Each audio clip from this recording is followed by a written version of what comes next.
gentlemen, welcome to Friday Eve. It's Friday Eve. That means only one thing possible. That tomorrow morning at work, there are going to be people standing at the water cooler, standing at the microwave, standing by getting some napkins, or at their Kruger, whatever it's called, in their house because they work from home. And they're all going to be talking to somebody about the Thursday night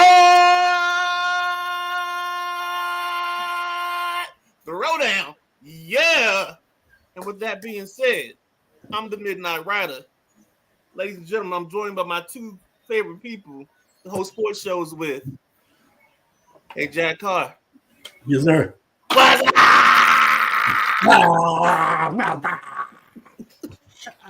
just want to let y'all know y'all showed y'all age there. That's all right. That's a good time there, boy. Young man like me. Right. KG. Boy, wasn't nobody sitting at home, sipping the bud, chilling. They don't know what's up, man. That was fun. Man.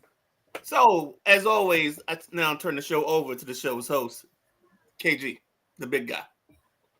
What's going on, everybody? I'm sorry you can't see my lovely, handsome face right about now. I'm trying to deal with some things on the technical side of things. But for the most part, I am here, present and accounted for. The boss BJ is on special assignment tonight. Gentlemen, let's start this off right. First and foremost, how y'all feeling? Good, man. How about you? I'm feeling pretty good. You know, we on Friday Eve. So let's pretty much just rock this thing out for the rest of the week. Rock. Before we jump off into this show, let me move you guys and myself over to the right-hand side of the pane. Pass the Dutchie to the right-hand side. I just want to take a moment out on this November 21st and remember this young gentleman right here. 40 years ago today, Ben Wilson, a.k.a. Benji, Simeon High School's quite possibly greatest player. He succumbed to his injuries from a gunshot wound from the day before. I'll say this about Benji. Probably one of the greatest high school players. He is probably one of the biggest what ifs next to Len Bias. And Jack has a Len Bias jersey hanging right behind him over his right shoulder. So this is perfect. Benji played with the likes of R. Kelly, Nick Anderson. Who I can never remember all the guys that played with Marbury. Huh? Isn't Benji from he's from Chicago, right? Yeah, Chicago. Okay, I was thinking New York, Marbury, and all them, but yeah, a lot of legends in Chicago. Then on top of that, they called him the Magic Johnson with a jump shot. Smooth, silky game, could handle the rock, could score, won a state championship. He was going on the big things. Number one rated high school player in the country at the time of his death. And his number 25, the ripple effect of his game has been felt throughout the NBA for years. I'm talking Nick Anderson got to the NBA, he always wore number 25 in honor of Benji. Every Simeon player that was a star player wore 25 in honor of Benji. Derrick Rose, Jabari Parker, I can't even name all of them, but all of them guys wore 25 in the NBA to honor Benji. His legacy stretched from just a high school player to being so beloved by all the players that he touched wearing number 25 throughout their career. So put your 2 fives up. Remembering the great Ben Wilson, a.k.a. Benji. If you've never seen that 30 for 30, please go check it out. And his legacy has ties to the state of Maryland. His son Brandon, who was 10 weeks old when his father died, played basketball at the University of Maryland Eastern Shore. And he played professionally with the Long Island Wizards. Unfortunately, 2 years ago, he lost his life in a car accident. but he was a Washington police, a Port Washington police officer for 5 years as well. He had a successful career before tragically passing away.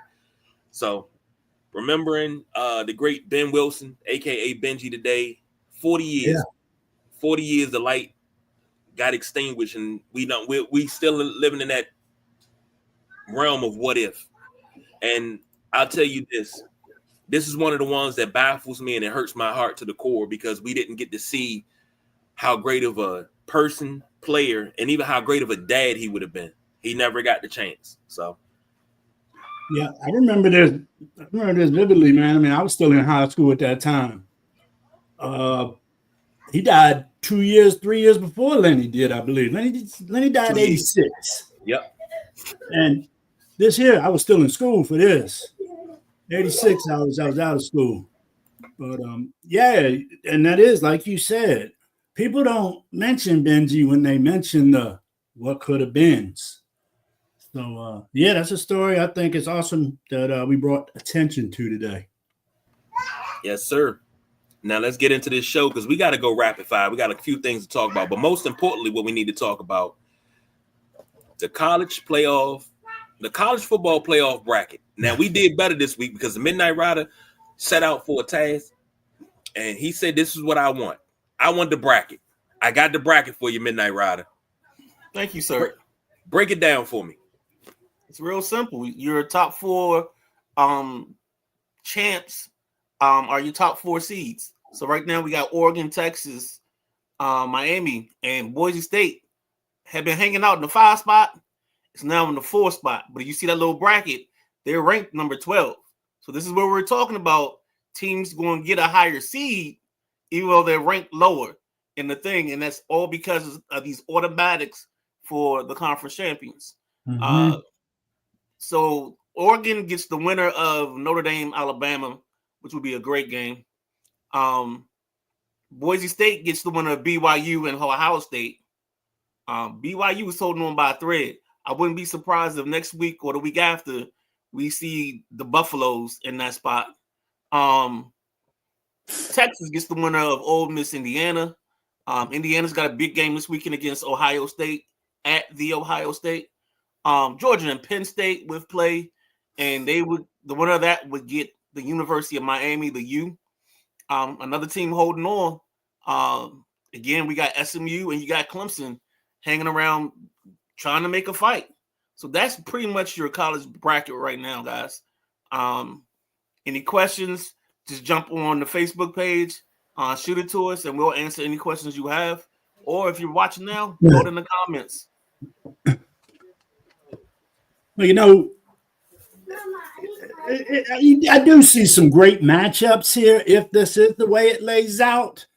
But I'm telling you, I just don't see BYU hanging with any of the other 10 teams, or I should say 9. And Boise,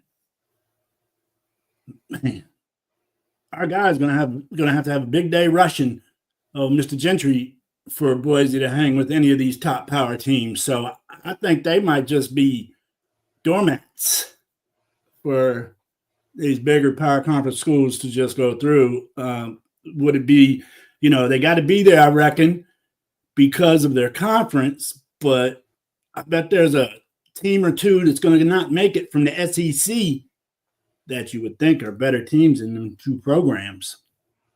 So there's going to be some bittersweet, no matter how this bracket shapes up in the next couple of weeks. Somebody's going to be upset. Totally agree. I'll say this. I know Notre Dame can't get higher than 5. And the question is, do you really want Notre Dame to play? As a Notre Dame fan, do I really want them to play Alabama?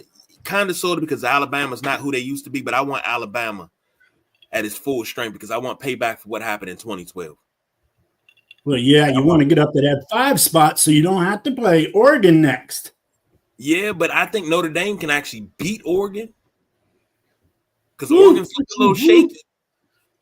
But, that's just me being overzealous and overconfident. And what's crazy is in our college football dynasty, check out the gridiron to find out what happens. Notre Dame plays Oregon in the second round.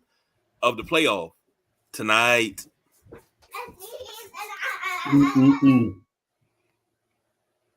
All right, what's next, KJ? All right, up next, MLB awards. Let's This is run the through those. easiest thing. This is the easiest thing we got. Shohei wins NL, Judge wins AL. No arguments, really. Everybody knew that. Unless you want to argue. That's it. No And you argument. know, Shohei or Judge has possessed the MVP award the last 4 years in both leagues. Because in the American League, Judge won it when Ohtani won it in the National League, and then while Ohtani was in the American League, he won it when Judge didn't win it. So it's pretty crazy that them two have owned both awards for the last 4.5 years. And then you got your Cy Young awards. Tarek Skubal wins the AL, and Chris Sale wins the NL Cy Young award. Yep. Is there any surprise there? Nah. No, not by me. Only surprise in the NL, the AL would be if they decided to give Clase a chance, and I didn't think that was going to happen. Right. You know what? That's what I was getting ready to ask. Don't they got a reliever of the year? And they haven't announced it. Have they announced that yet? Oh, Clase won AL reliever of the year. Okay. So if he won AL reliever year, he wasn't gonna get Cy. He was a Cy Young candidate, and I know Matty Ice talked about him probably winning both. But I think that's probably the only thing that I probably would have said, hey, I'm gonna look at Clase with this. But he had a couple of shaky games at the end of the season. He blew a couple of leads, and I think that probably hurt his case for Cy Young. But reliever of the year, Cat's lights out, man. Well, I tell you, if Ohtani didn't have the year he had, it could have been a possibility. Skeens could have got both the Cy and the MVP. Nah, because they didn't play good enough. They didn't. Pittsburgh had to make the playoffs for him to get the. Yeah, I reckon. I just like to see that soon. Pitchers win some MVPs. It's been a long time. Let me say this before we move on. The medical report is in. Alexander Ovechkin has a broken fibula. He'll be out for 4 to 6 weeks. I'm trying to get in touch with Matty Ice, Jeff Nail, Paul Cordova, anybody. Please hit me. I need to know who I need to talk to so I can see if I can donate a lower leg to Ovi so he can get back. I don't know if they need it from the knee down or just from the knee, top of the knee down. I don't know how they need it, but I got legs on sale somewhere. They're not on back order, just so he can get back on the ice. So, man, that's bad news. Yeah, it is. NBA All-Star game change. You guys got to hit me with this because this is news to me. So, Midnight Rider, you brung it up. Please explain this, and then Jack, I know what your reaction was. No, let's do it this way. Let's introduce it, put a pin in it, and then we'll get in depth on Sunday where we can talk. We have more time to talk because we're not gonna be able to do this and Hayfield. So okay. Basically, the way this is set up is Hayfield's going to be longer than this. Yes. Okay. And then we still got the game. Okay. So real simple. They're going to break the All-Stars into 4 teams. They're going to play 2 games, basically like a semifinal, to 40 points. The winners will play each other in a finals game, going to 25. That's the basics of it. I haven't heard anything else. If you got more to add real quick, go ahead, Jack. Is it played in the same day or no back-to-backs or load management? What they got to do for this game, these 2 games? No, I think it's all going to be the same night. And they're only going to 25. 4 teams? Yeah. 14, half the league going to make the All-Star game then. Stupid. If you have a 16-man roster and you're only going to 40, you could probably break it into 8s. Stupid. Do you like anything? Yeah, I like the way it was before when it got to the 4th quarter and they had to get a certain amount of points and everybody started balling. That was a good little format, I thought. I don't know why they shied away from it. Because the games haven't exactly been the most entertaining games. The first one they had in that format I think it was a 2 or 3 point game. Yeah, but last year's was yeah, okay. That's all-star game stuff. You know, the same old Pro Bowl stinks. Only one that's good is the Major League All-Star game. Exactly, but you know why the NBA and the NFL we know why. Because they keep changing the rules. It's not East versus West anymore. It's, we're going to pick captains. I'm going to pick my buddies, and the teams are lopsided, and then the coaches don't play everybody. Man, you come to All-Star Weekend to see the superstars. That's what you come. You come to see. In the 90s, we came to see David Robinson, Michael Jordan, Scottie Pippen, Sean Kemp, Gary Payton. We came to see Lob City. We're not seeing that type of stuff no more. And then when it was a tight game in the fourth quarter, you saw clamp down defense. You saw full court pickups. You saw these type things. We don't see that anymore. This is not even an exhibition. This is a joke. I swear, you two can be quite cantankerous at times. It's stupid. I'll take cantankerous. I think I wanted to be cantankerous my whole life. And if I've achieved that, and thank you, Jesus. Hell, I don't even know what it means. Just look in the mirror. Don't make me get started. But now, the NFL Pro Bowl, there is no saving that. You messed that up once you stopped sending everybody to Hawaii. So that's messed up right there. So it's flag football. Yeah, that's basically what it is. Next up, I'm not even gonna get on the tangent. I'll tell y'all some stuff offline. But next up, Hayfield Hawks football. And this is something else that y'all brought up. Jack gave me a little bit of insight. You guys, please, Jack, Midnight Rider, please tell me what's going on with Hayfield and their Hawks football team in depth, please. I'll be the backseat. No, I was gonna be the backseat driver. You can take the lead. It's your baby, no sir. Oh no, I just wanted to talk about the business. It's real crazy. Basically, right now in Virginia, they're playing as we speak round one of their playoffs because the games on Friday were canceled because the Hayfield Hawks were at the last minute banned from postseason play, and then they went to last minute. It was last minute, Jack.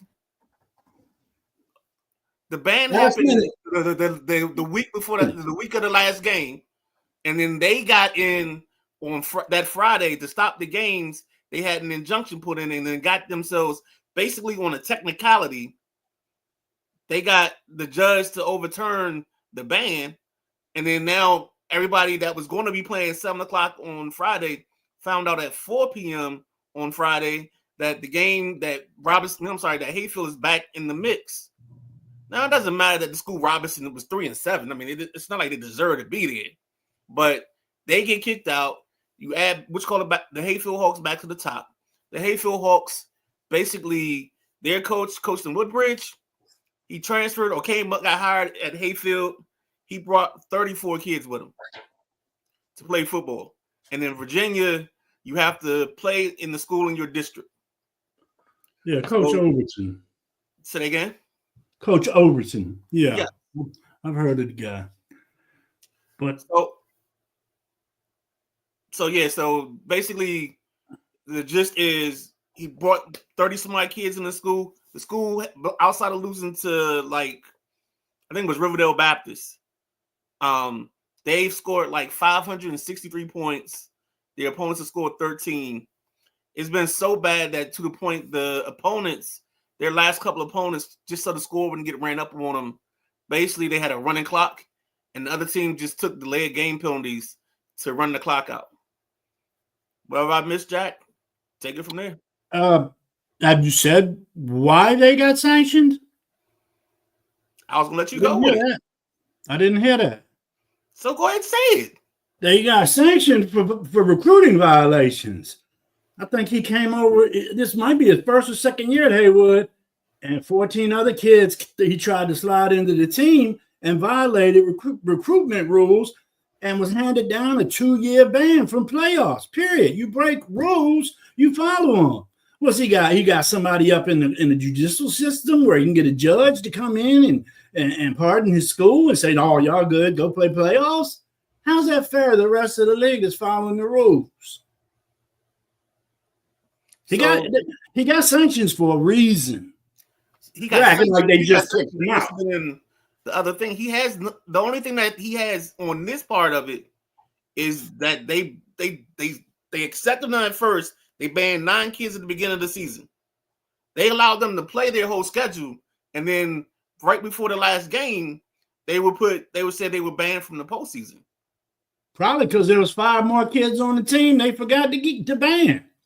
He brought half a squad to there illegally, breaking the rules. He brought 15 kids over there. Actually, the number is 14.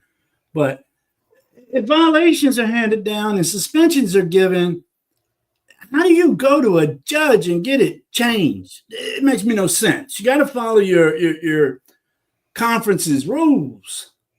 The reason they were able to because they found the loophole. You ain't got to agree with it. I'm not telling you that it's right. I'm just telling you what they found. They found a loophole. That Take got the damn suspension and do it. And I think the suspension was light. 2 years ain't nothing, man. Probably should have been more like 5. What is the suspension you keep talking about? And where is that suspension suspended from the playoffs? For which league? Because he was suspended from being in the playoffs for 2 years. That was their punishment handed down for them violations. And when was this handed down? Because I have it where it wasn't handed down until right before the end of the season, and that's where the parents made this injunction. And then on the eve, and before the playoffs started, that's how everything came down. But it's still a decision was made and it was handed down. Why is that? Why is something wrong with that? The season's still going. Maybe they had an investigation. It took time. There's a lot of things. If you get caught cheating, you pay. I mean, so you're saying he don't have violations? I'm not saying that at all. I'm just trying to tell the story, Jack.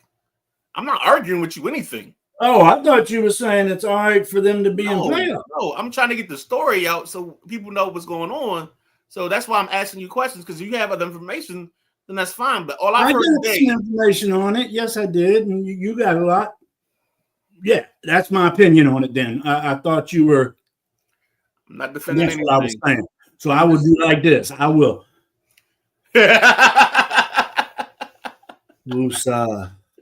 Nah, it's good though. But let's pin it, and then let's get really into it on Sunday.